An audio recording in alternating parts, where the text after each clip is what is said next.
জয় জগন্নাথ দেবের জয়। আজকে আবার একটা ব্লগ ভিডিও নিয়ে চলে আসলাম। বাই দ্য ওয়ে বলে নিয়ে আমি উমা সরকার। আজকের ব্লগ ভিডিওতে রয়েছে আমাদের এখানে রথের দিন শুরু হয় নাম সংকীর্তন। সেই নাম সংকীর্তনের কিছুটা অংশ আমি তোমাদের সঙ্গে আজকে শেয়ার করতে চলে আসলাম।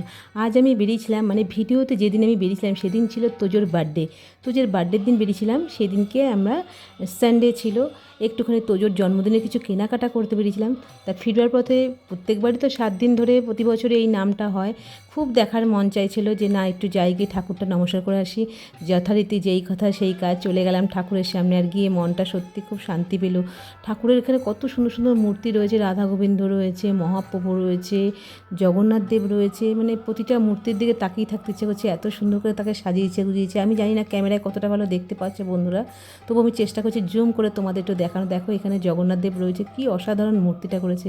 রাধাকৃষ্ণ রয়েছে, দারুণ। এখানে আসলে না আমাদের ছোটোবেলার স্মৃতি মনে পড়ে যায়। ছোটোবেলার স্মৃতি সব কিছুর মধ্যেই জড়িয়ে থাকে। এইখানে তখন না আমরা ছোটো যখন ছিলাম, আমি দিদি দাদা তাড়াতাড়ি করে পড়াশোনা সেরে বাবার সাথে চলে আসতাম এইখানে। 8টার সময় লুট দিত, বাতাসা লুট। সেই লুটের কি আনন্দ, কে কটা বাতাসা কুড়াবে, এটাই ছিল আমাদের মূল আনন্দ। মা রান্নাবান্না সেরে মা একটু পরে আসতো, এই 8টার সময় মা আসতো, আমরা একটু আগে আসতাম।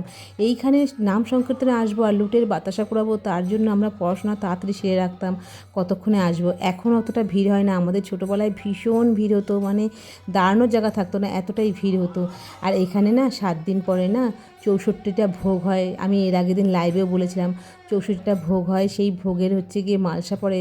সেই ভোগের দিন যজ্ঞ হয়, বিশাল বড় করে যজ্ঞ হয়। অনেক দূর দূরান্ত থেকে অনেক মানুষ আসে এখানে যজ্ঞ করে, মানে যারা হচ্ছে গিয়ে পুরোহিত অ্যাকচুয়ালি তারা আসে।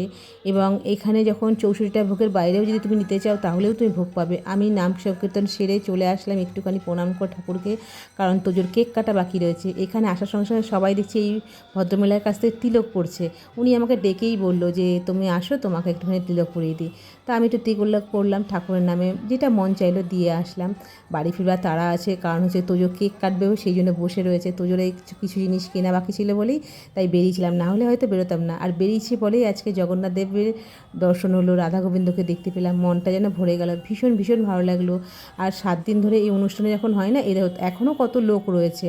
তখন বাজে প্রায় 9:30টার মতন বাজে, তাও কত লোক দেখো কীর্তনে রয়েছে। আরও আরও ভিড় হতো। আমাদের ছোটোবেলায় না এর স্মৃতিটাই সম্পূর্ণ আলাদা ছিল। তখন বাবার সাথে আসবো, এই একটা আনন্দ যে মনের মধ্যে থাকতো, তাড়াতাড়ি করে পড়াশোনা করা, তাড়াতাড়ি করে সব কাজ সেরে নেওয়া। ছোটোবেলার এই জায়গাটা আমাদের সত্যি খুব ভালো লাগতো। 7-8 দিন ধরে খুব আনন্দ হতো।